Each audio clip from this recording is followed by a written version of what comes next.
It is a Sunday morning. I think it's, tell me, It's Sunday morning. can you read my clock? I doubt it. I don't have my glasses. God, this is terrible. I think it is the 20th.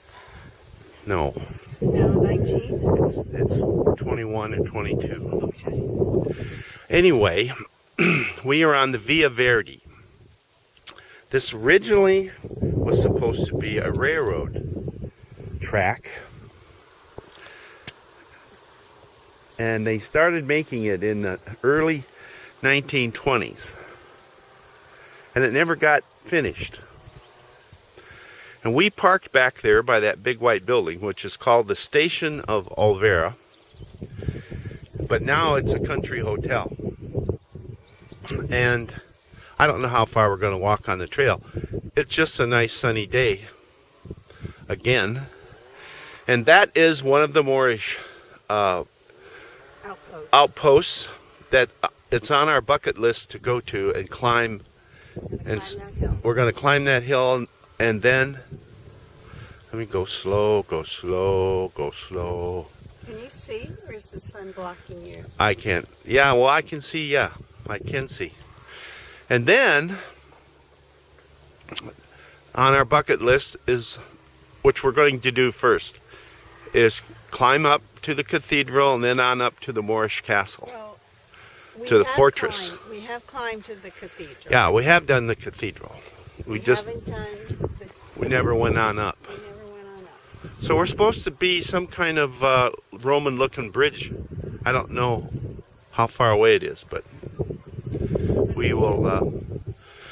So the Via Verde runs for over 125 kilometers, and now they've made it into a biking, hiking, walking path.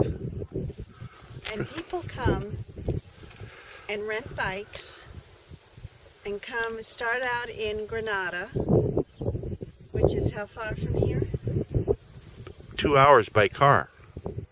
And then it's a bike and their hotel is paid for. It's a trip It's a whole trip complete. Yeah. And the bikes are rented, and they go from there, and don't they ended up in Jerez de la Frontera? No, Cadiz. Cadiz, which is how far? Well, it's a 12-day trip. By bike. We met these two New Zealanders that are doing this, and we met them yesterday. They stopped at the bar. We're having a beer to rest, and I heard them speak English, so we started talking to them, and then we ended up inviting them to our place for dinner. She was a teacher from New Zealand. Yeah, and of course we'd been to New Zealand, so we had a lot of things in common because they were travelers, just like we were, and we had a wonderful evening. And as far as the eye can see, you're looking at olive trees. Yes, olive everywhere. There's all olive. the way up to the top of that I know. range are olive trees. And we have no idea how they get their tractors up there, but they do. So, and we did learn how they pick the olives when we were here. Pretty amazing, really. They don't pick them by hand. They have a machine, right? They have a machine that looks like two rakes, and the rakes go back and forth this way, Doug. Yes. They go back and forth this way, and the olives fall into a net. And then from there, every one of these trees is done by hand. And there are literally millions of trees just in Andalusia. Yep.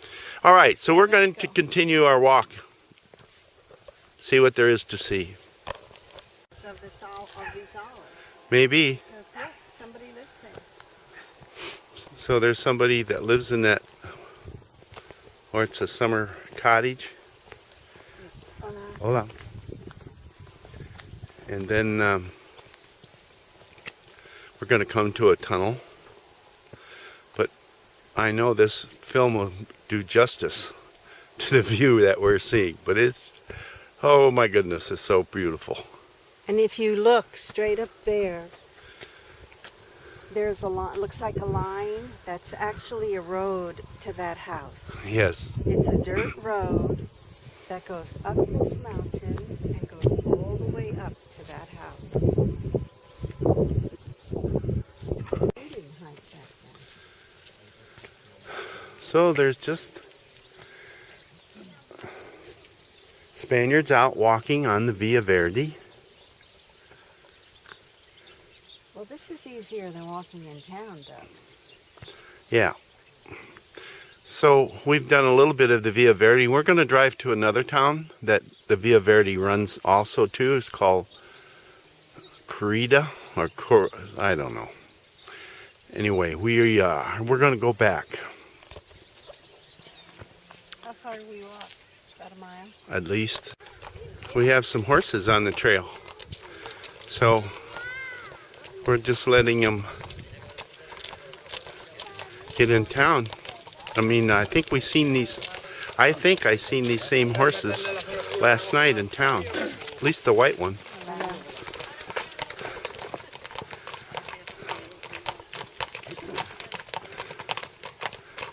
Huh? He's having his horse dance for you, Dad. Yeah, look at that. Mom would love that horse. Huh? Hola.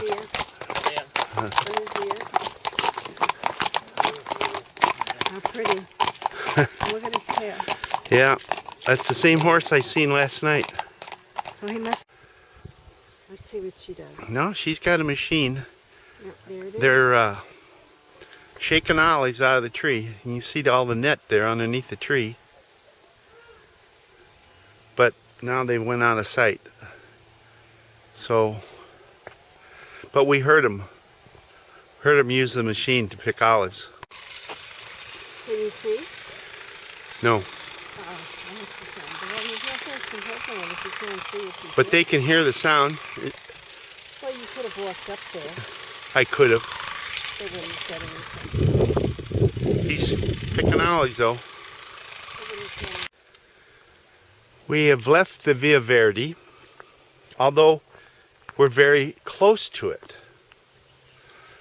And we are in a bird preserve. It's pretty rugged, you know. We're pretty much off the beaten track. And we came to this very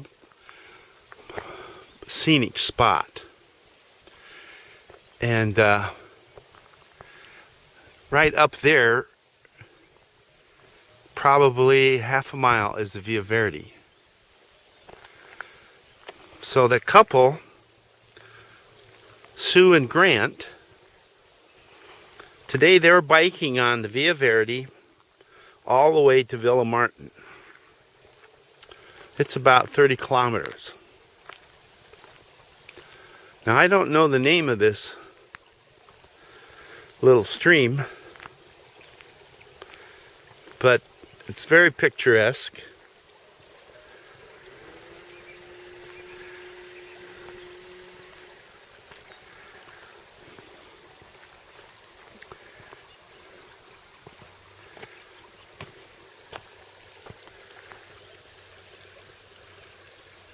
Oh, there's some water running. But we haven't seen any birds.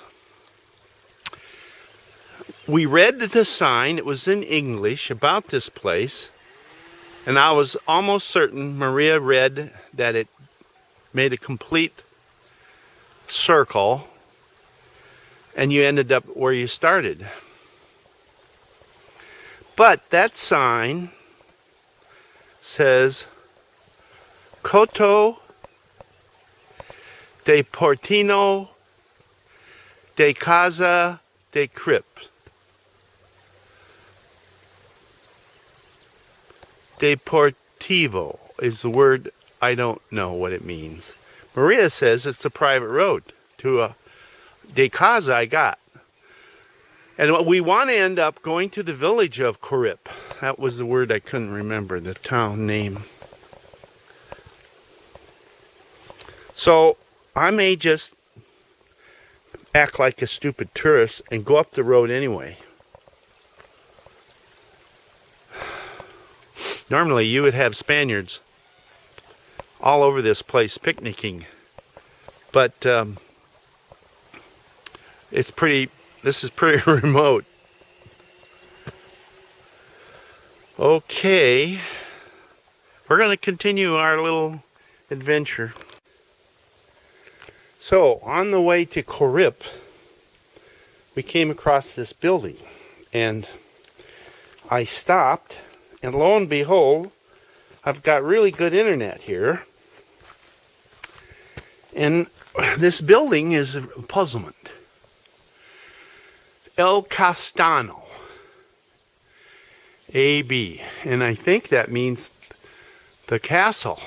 And part of it is really old. They took an old building and they added on to it.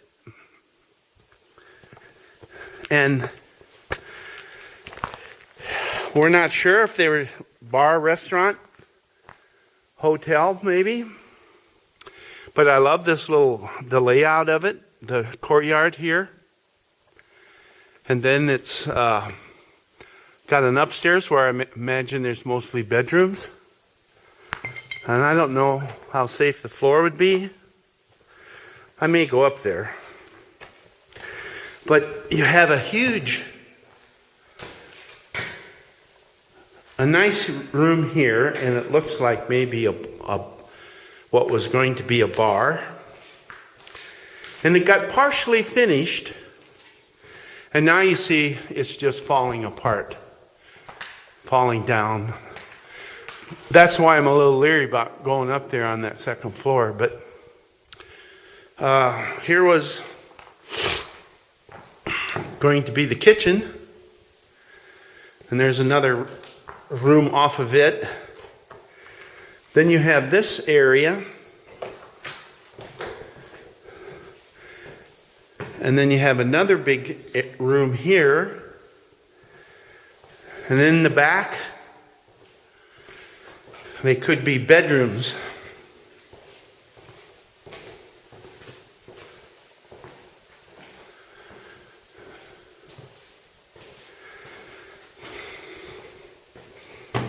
And there's swallows' nests all over here. So there's a bedroom over in there. And there's this room here, another bedroom. The building doesn't look that old. And all the wiring is in. And you see the partial tile on the floors.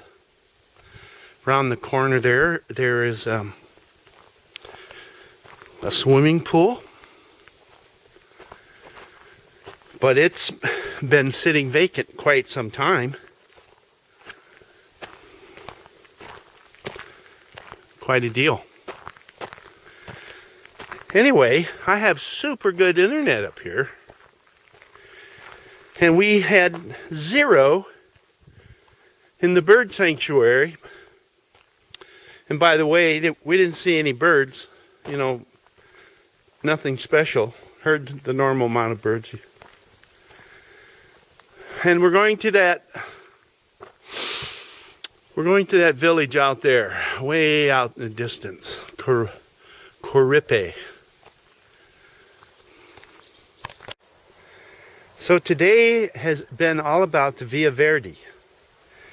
And right below us is the Via Verde that runs for 120 some kilometers. Evidently there must be a tunnel. Yeah, I see a tunnel. And so our friends have I'm sure they passed through here already. There's a river down there.